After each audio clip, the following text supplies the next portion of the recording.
There is nothing wrong with your internet. Do not attempt to adjust your settings. We are controlling the podcast. We control the squealing and the screams. We can make your heart flutter, your eyes blur from tears, or sharpen your mind to crystal clarity. For the next hour, sit back. We are in control of what you hear. We repeat, there is nothing wrong with your settings. You are about to experience the awe and mystery known as the female mind. You are now entering the fangirl zone.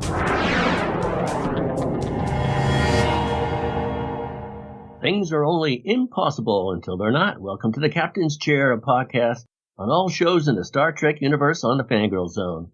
I am Redshirt Dave, and joining me on this mission into the unknown is... I'm Chief Engineer Steve, and unfortunately, Sean is under the weather today. Got her in feeling better soon. Yeah, we got her in a med pod. Yes. I hope those batteries don't run out. Yeah, that would be tragic. Maybe we should have plugged it in the wall. Darn it. Yeah. I saw a note, Steve, that there was some interview news. Is there interview news? Well, I think you have interview news for us. Oh, that we're going to have a guest on the show in the coming weeks? Yes. Oh, gosh. I don't know. I could divulge that until it actually happens. It happens? Okay. Yeah, all right. I know. Let's just say super nerdy, super awesome. Yes. And you can't get any higher in the corporate Star Trek ladder than this guy. Enough said. Yeah, enough said.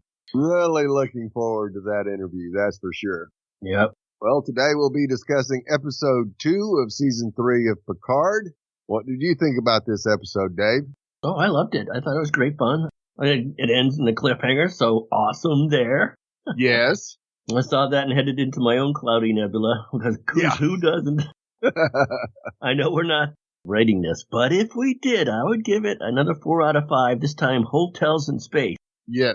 Which, by the way, has no corners. Right. What do you think, Steve? Oh, yeah, I love this episode. This was an amazing episode. It was nice to see Shaw come back down a little bit off his high horse. Yeah. Holding his arm around his back and really twisting it to get him to do it, but he finally did. Well, he's the only one that stays his own course. Everyone else like, what are we doing? Yeah. Haven't you watched the show? What's wrong with you, dude? Yep.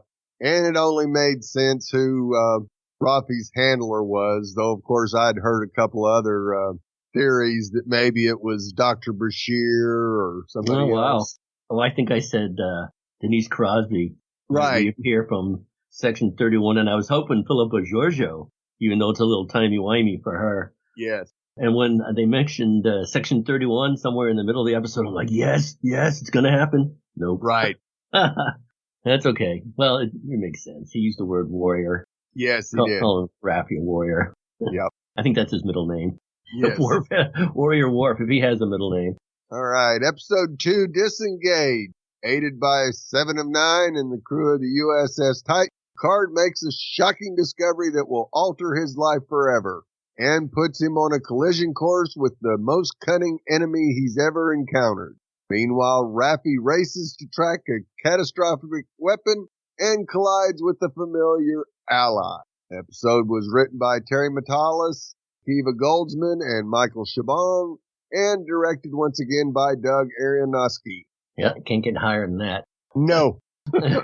So, 2 weeks ago, the Mariposa medical vessel SS Helios 7, 12. Yeah. How many are there out there? Drops out of warp near Sonia Prime. Jack Crusher opens a channel to confirm orbital entry, but gets only static.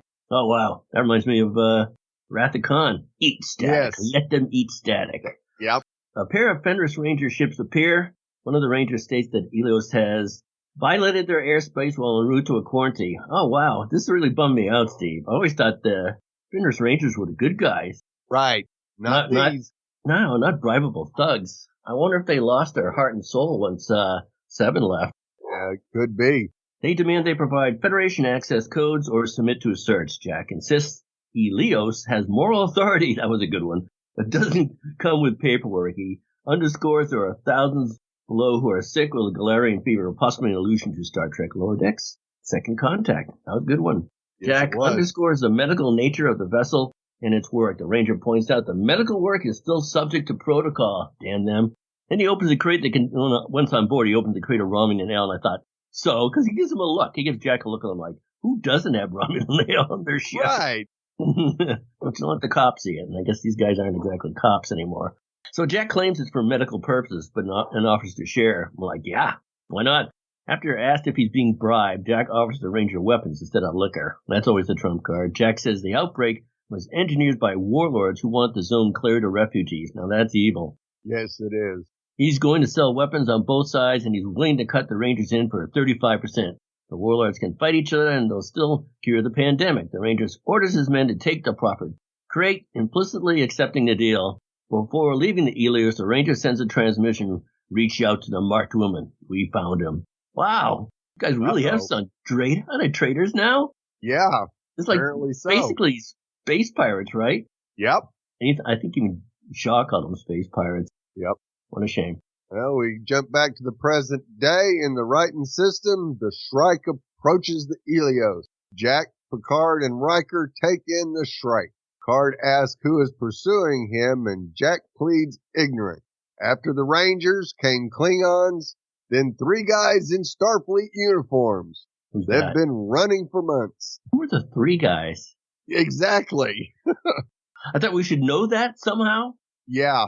Is that some type of tease, or that's going to go unanswered? These 3 guys are 3 wise men. I think we will get an answer. Yeah. Okay. Riker recalls Crusher instructing them to trust no one. Guard suggests they negotiate. Jack requests the computer perform a threat assessment. Computer predicts a 100% chance of destruction. Always positive. Yes, Jack suggests that they call the larger vessel that accompanied the shuttlecraft, the Savick, named for the captain of the first Titan. Cool. On board the Titan A, Ensign LaForge informs Captain Shaw that she's picking up a faint third signal inside the nebula. It's definitely a ship. It has serious firepower and it's outside of Federation space, which is just fine with Shaw. First Officer 7 is prepared for a rescue mission, but Shaw blocks the effort. Steve, I seem to remember that starships can drop a buoy. Am I making this up in my head? A buoy, and they could have sent it back into well, they were in Federation space, but send it floating out there to call Starfleet anyway, with a recorded message on it? Yeah, absolutely. Yeah, okay. He isn't willing to risk the crew for Riker and Picard. He orders LaForge to hold position and dismisses 7. The Shrike is circling the Elios. Jack urges them to evacuate, which means getting the med pod carrying Beverly to the shuttle. After Jack's left, Riker turns to Picard. Beverly's son? Just something familiar about him. What could it be? Yes, the Shrike fires on the Savick, destroying it. Quartet is stranded aboard the Elios. Aboard the La Serena on Metalis Prime, Raffi watches a news report about the destruction of the Starfleet Recruitment Center. According to the news, a Romulan dissident named Lurak Tuluko is behind the attack. Raffi opens an encrypted comm channel to her Starfleet intelligence handler. She expresses her anguish at the 117 people who died in the attack. Through text, her handler replies, "Do not seek blame. Do not seek anger." Doesn't sound like the one, the one we know, but Raffi states she wants to keep digging. However, Starfleet Command has terminated the investigation. Raffi doesn't believe Tuluko is a credible suspect. And even if he is, he didn't operate alone. I wonder why they would terminate the investigation unless the investigation was going on without Starfleet Command's knowledge. Yes. But then, even then, why would they terminate it? Because after suffering that terrorist incident. Sounds like Section 31 has more to do with this than I originally thought, at least. Yeah, which I like. Yes, the case is based on a redacted statement from a low-level crime lord named Sneed. However, Sneed is connected to heavy hitters like Brunt and Korkov Regnar, the outrageous Thadium Okana, and even Morn of Luria. Sneed claims he brokered the deal. An anonymous seller sold the weapon to Churluko.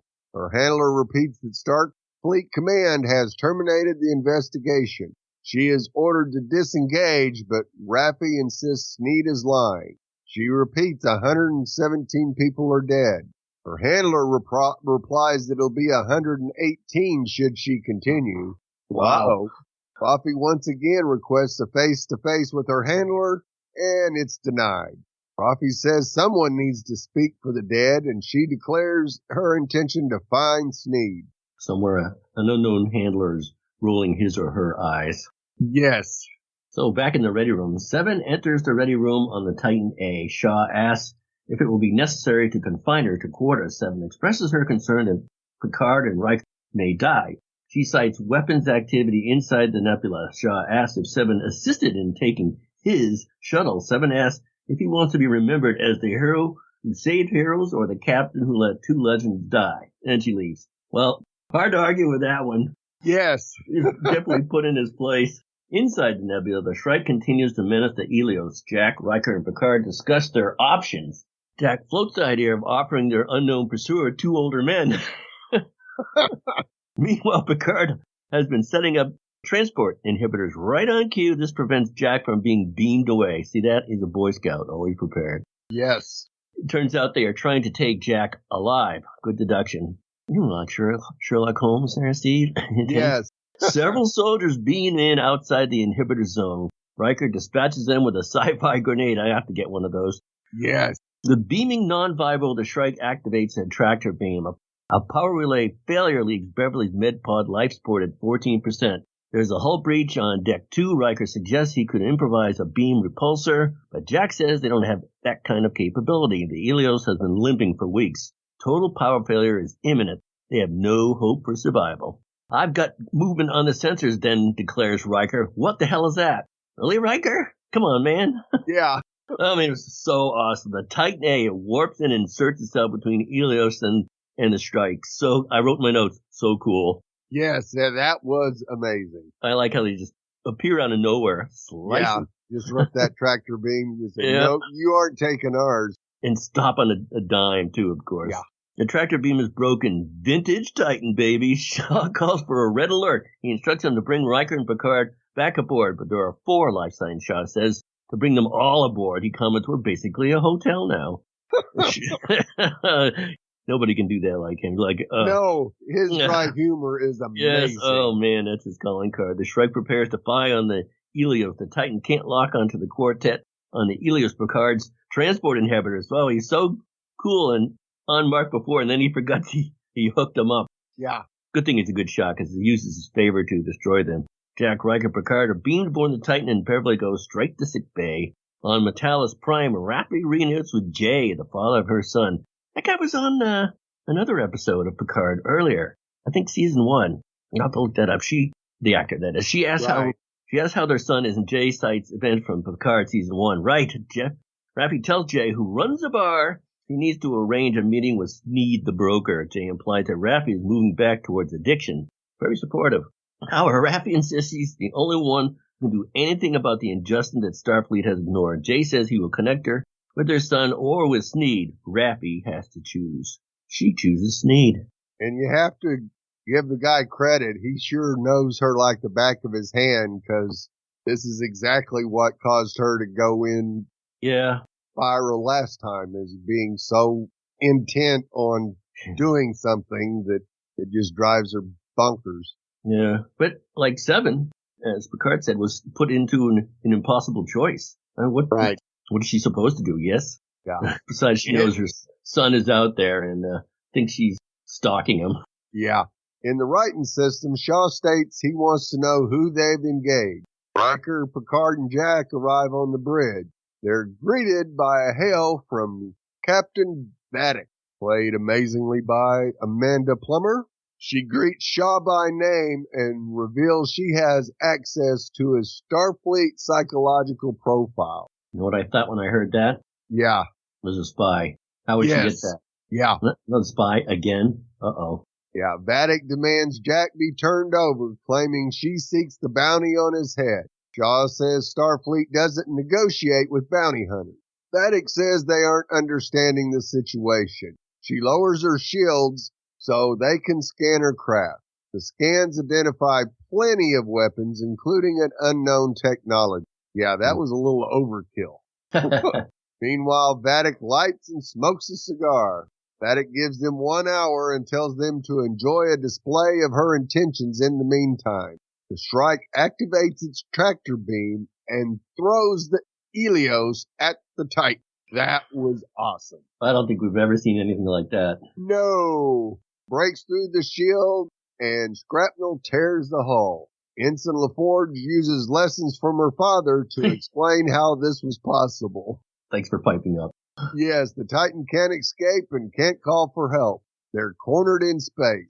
Seven says there have been rumors of the ship among the Fenris Rangers. Shaw asks what they have on Jack. Yeah, that's a good point. What is this guy? Why is he so important? We still don't know. Guy? Yeah. So in the ready room, Picard and Riker demand to know who Jack might be, but Shaw and several Titan crew members enter. Shaw states that Jack is indeed an intergalactic criminal and orders him to be taken to the brig. Seven attempts to intervene by saying that the Helios wasn't a bounty hunter's ship. Shaw dresses her down for choosing her loyalty to 2 over her loyalty to 500. He needs the crew of the ship, of course. He relieves her of duty for insubordination. Picard says Seven was in an impossible situation. Hey, see that? Yep. Shaw says everyone is getting what they deserve. He is considering surrendering Jack to Vadic and then turn the other 2 over to a tribunal. Wow, he is a legend killer, isn't he? Yes. Riker says he thought Starfleet didn't give in to hostile demands, but Shaw says protocol dictates that the safety of the crew and the ship take priority outside Federation space. Oh, nice gotcha moment, Shaw.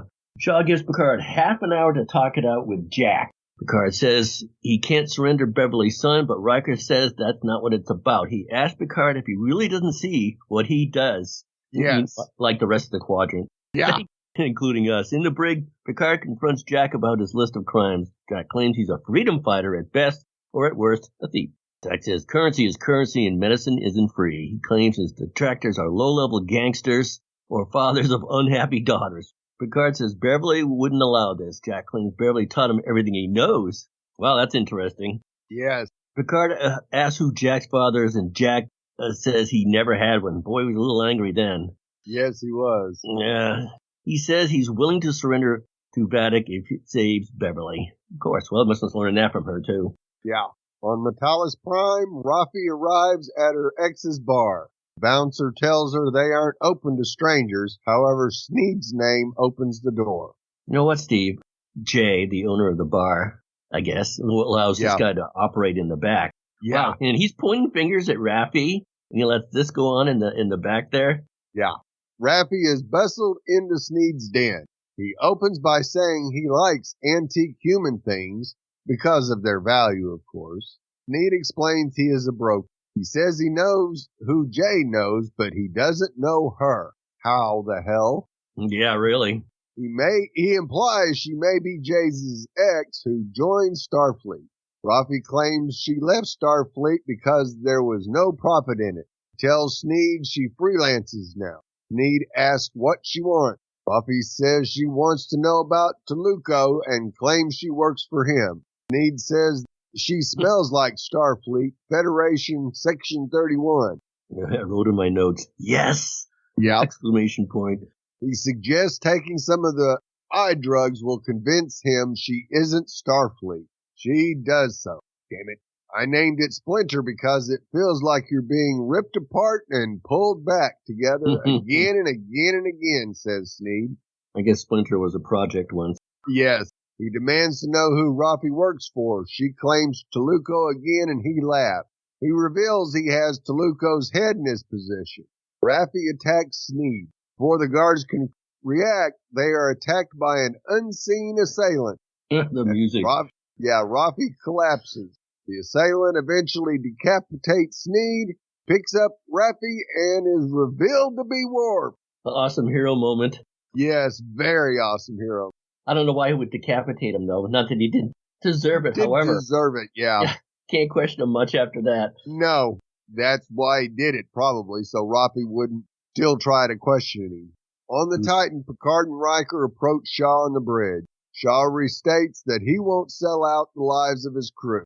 Riker underscores Jack's personhood regardless of his status as a criminal. Shaw asks how they even know if he is Beverly's child, and he gives them 15 minutes. In the brig, Jack uses a device to disable the brig force field. Man, has he got some toys. Yeah, what is he, 007? Yes. How did he get that past any security, whether it's visual or computer generated? Exactly. So that's my watch. He knocks out the guard and escapes. In medical, the doctor explains that Beverly is sedated but healing. Riker injects her with a hypo spray over the doctor's protestation. On the bridge, Shaw and Picard continue to argue over the course of action. Picard urges Shaw to attempt to bring Vadic down just by standing up. That's when Vadic opens a channel. She acknowledges that they have the remainder of the hour. Then she uses a description of the namesake of her vessel, the Shrike, to intimidate the crew of the Titan. Shaw is convinced to turn Jack over, but then they learn he's escaped the brig. Seven locates him in the transporter bay. He's attempting to surrender himself. Picard interprets this as protecting his mother. Shaw says they should let him do so, and he unlocks the transporter. Come on, Shaw. Yes. Anyway, Riker arrives on the bridge with Beverly. She exchanges a look with Picard. Oh boy, did she. He uses his rank to lock down the transporters and protect Jack. Shaw asks why he's willing to get them all killed. Picard acknowledges that Jack is his son. Big boom moment, even though we all saw it coming. Just that look between the two of them was... Oh boy. Even dead giveaway. When it finally hits Picard, he closes his eyes tightly there. He goes, yep, I get it. Yep. Ugh, god damn it, says Shaw. Shaw acquiesces to Picard, opening a channel. Vadic asks for their decision. Picard states, engage. The Titan fires on the Shrike, then flees. Vadic cackles, as she sure did, orders the Shrike to pursue, and they were off into the clouds together, which is pretty damn great. Yes. So, seen by that bat signal shaped like a giant bunny in the sky. Yes. I think we're ready for some Easter eggs. Absolutely. Let's start with the shuttlecraft Savick that pays tribute to a fan favorite. In the opening episode of Season 3, Admiral Picard and Captain Riker commandeer one of the USS Titan shuttlecraft on an unauthorized rescue mission to Dr. Beverly, the S. However, in the following chapter, Disengage, the shuttle is destroyed. As the wreckage flies toward the camera, we get a clear look at the shuttle's name, the Savick. The vessel's namesake is a junior officer introduced in Star Trek II, The Wrath of Khan, which is a movie that keeps on giving and giving. She was portrayed by Kirstie Alley in her first major film role. Lieutenant Savick was Spock's protege and seemed positioned to take his place as a regular member of the Enterprise crew after Spock's death at the end of that film. However, when Spock actor Leonard Nimoy decided not to leave the franchise, Savick was gradually given smaller roles and a different actor, Robin Curtis, in the first two films before disappearing altogether. Unfortunately, because Kirstie Alley, that damn awesome in that role. Yes, she was. Yeah. She did the classic eyebrow raise, too. Yes. Still a recent official... Spock, which was I know. Impossible. They could have been related. Yeah. That is until official Star Trek franchise Instagram post revealed that Savick eventually rose to the rank of captain and took command of the USS Titan in the late 23rd century, making the shuttlecraft's name a tribute to her legacy. In our universe, the original actress to play Savick, Kirstie Alley, passed away from colon cancer in December 2022, and the shuttle may have been christened in her memory. Good touch. Yep. So anytime you see a wall of text on display in Star Trek, you're bound to find a few Easter eggs. Disengage features quite a few in the criminal record of the Ferengi gangster Sneed. Scene's list of known associates includes some of the familiar names from Star Trek Deep Space Nine. Quark is a Ferengar, is, of course, the series' nefarious bartender, though by this point in the Star Trek timeline, he's also the owner of a franchise of bars and gambling establishments bearing his name, as seen in Star Trek Lower Decks and in the previous season of Picard. Good to know he's doing well. Yes. Grunt is Quark's nemesis from the Ferengi Commerce Authority, played by Star Trek's Man of 1,000 Faces, Jeffrey Combs. I wish I got a job like that. Yeah. Morn of Luria is Quark's most steady customer, appeared in 93 episodes of Deep Space Nine, and never spoke a word. I could do that. Yeah. And the final name on Sneed's list is a known associate is Thadian O'Connor. I thought it was a picture for the California Angels. No, L.A. Yeah, I think. A smuggler and a playboy who first appeared in an infamously campy episode of Star Trek The Next Generation called The Outrageous O'Connor. He has since appeared in the animated form on both Lower Decks and Star Trek Prodigy. We can now add a reference in Picard to his surprisingly illustrious resume. As for Sneed himself, he's portrayed by Aaron Stanford, who played Jarlath Carville on 12 Monkeys. Oh, wait, no, James Cole. Yes. Picard showrunner Terry Matalas's previous series, 12 Monkeys. Oh, man, I wish I was closer friends with that guy. Tell me about it. Give me a job. I'll be the new groundskeeper back at Federation headquarters. I can cook a few branches here and there. Yeah. The name James Cole also appears on Jack Crusher's list of aliases in this episode. Pretty awesome. Yes, it was. Yeah. While investigating the destruction of Starfleet Recruitment Center, Commander Raffi Massacre looks into the criminal record of the Romulan outlaw Lurak Tuluko, who the Starfleet has named as the perpetrator. Cover up. Cover up.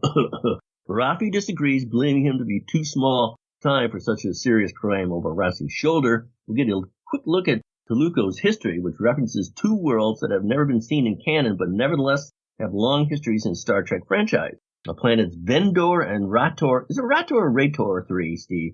I kind of like Rator. Good. Yep. Both, that's the way I wanted. Both first mentioned in a 1973 episode of Star Trek, the animated series entitled The Survivor. The shape-shifting Vendorians induced in that episode wouldn't make another appearance until Lower Decks brought them back for a gag in 2020, but Rator 3 has taken on a more important role in Star Trek history, being a massively multiplayer role-playing game, Star Trek Online. In the game's backstory expanded for the tie-in novel Star Trek Online, The Needs of the Many, Rator 3 briefly becomes the seat of the Romulan Empire after the destruction of Romulus. Though Star Trek Online is not considered canon, this Easter egg would seem to verify Rator 3's location and its prominence within the shattered Romulan Empire. So, who's ready for some amazing Amanda Plummer juiciness? Yes. Season 3 of Star Trek Picard pays homage to the style and tone of the original 6 Star Trek feature film, so it's only appropriate that the season's antagonists be cut from the same cloth as those classic movie villains. Casting of Amanda Plummer as the dastardly Captain Vadic is surely no accident. Her late father, Christopher Plummer, portrayed the Klingon General Chang in Star Trek VI, The Undiscovered Country. You know, Steve, I wish the Shrike was really called the Honey Bunny. He's so hilarious. Yeah. It's not as imposing as Shrike. Right. What's the name of your ship? It's the Honey Bunny. It's the what? Their characters have no direct relation, but there are definitely some stylistic connections beyond the actors' family ties. Both antagonists plainly relish in their villainy, indulging in flowery speeches and theatrical intimidation. Yeah, cry havoc and flip the dogs of war. Yep. The fact that both Chang and Vadic twirl around their chairs in the big captain's chairs and order the crews to open fire with casual flicks of the wrist might be a coincidence, or it might be as knowing tribute from a daughter to the father in whose footsteps she treads. Why not? Yep. However, it's almost certainly deliberate that during Vadic's menacing view screen conversation in Disengage, the sound designers for Picard have brought back the same ominous communications klaxon used to punctuate General Chang's hails in Star Trek VI. Well, they have a massive amount of stuff to work with. It's exactly the sort of detail that someone would only notice if they'd watched The Undiscovered Country a dozen times or so, which of course we have, and we appreciate it. Little production flourishes like this, combined with Plummer's performance, make Vadic a delightful throwback to the franchise's illustrious past. No doubt about that. Yep. At first I thought he said Vladik. I'm like, Vlad? Is it like Dracula? Like yeah. Yeah. Oh, Vladik. Close enough, though. It's close. Well, we do have some feedback from our good friend Fred from the Netherlands. So let's hear what he thought about Picard Episode 2. Hello, Steve, Dave, and Sean. This is Fred from the Netherlands with some feedback for Star Trek Picard Season 3, Episode 2. Wow, that was unexpected. Picard having a son? Is it really true? Well, Beverly didn't say it. It was non-verbal communication. But at least Jean-Luc thinks it's possible. Although I did say something about it in the last podcast, but I assumed that everybody thought about it, but it was a red herring, and now it proves it isn't. I thought that the turn of Captain Shaw was quite surprising after it was revealed that Jack is Picard's son. Almost out of character. Or was it Seven's speech about saving legends and becoming a hero? My idea of last podcast about Beverly experimenting with Jax Crusher's DNA and creating her own son with that was, of course, not right and down the drain. Was a bit unlikely anyhow, but okay.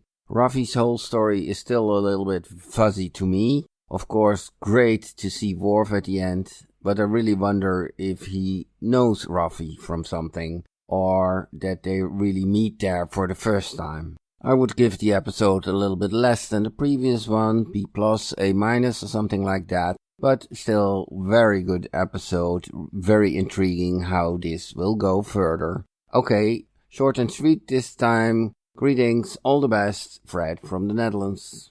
Yeah, Fred, sorry your thought that maybe Beverly manipulated the DNA didn't pan out, but yeah, I think we've pretty much bought into the fact that Jack is Picard's son. Yeah, everything seems to point towards that. I can't see Beverly manipulating anything anyway. No, Yeah. I mean, she could. We've seen her do Yeah. it before, but yeah, not in this case. Yeah. But I do seen think the it was same set- thing as you did, like going down that rabbit hole. Right. To answer Fred's question about what turned Shaw, I do think it was Seven's speech. That Yes. turned Shaw. Yeah. Yep. Really? You think so? I just figured he's like, fine, I'll do what I gotta do. I don't think he was going to do it unless she said that. Yeah, he was going to get Jack off the ship. That was his only option to save the ship, as far as he was concerned, was to get Jack off of it.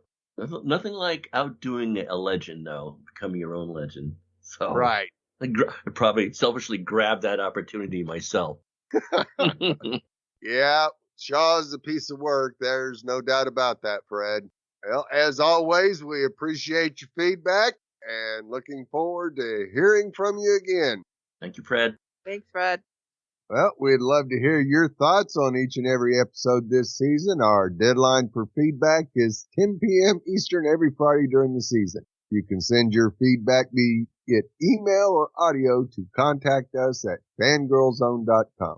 Go to www.fangirlzone.com and click on the contact link, where you will find several ways to contact us via email or through social media. In the Twitter sphere, I'm at Sawyer Steve. Dave is at @the_real_ID_Dave. Sean is at Jetta528, or the podcast is at FGZ Podcast. Please review and rate us on iTunes. Good ratings and reviews help other fans of the show find us, as there are a lot of Star Trek Picard podcasts out there. But they're not way out there like us. Yes. Tell your friends, and I hope you like our podcast. And don't forget to check out the other great Fangirl Zone podcast. Third episode is on March 2nd and is titled 17 Seconds. So until then, remember, this is Chief Engineer Steve. There's just something familiar about him. And this is Redshirt Dave. I just wanted to tell you that my power levels always go to critical every time I see Jerry Ryan. Yeah. I would definitely confine her to her quarters. No, you mean your quarters. Yeah.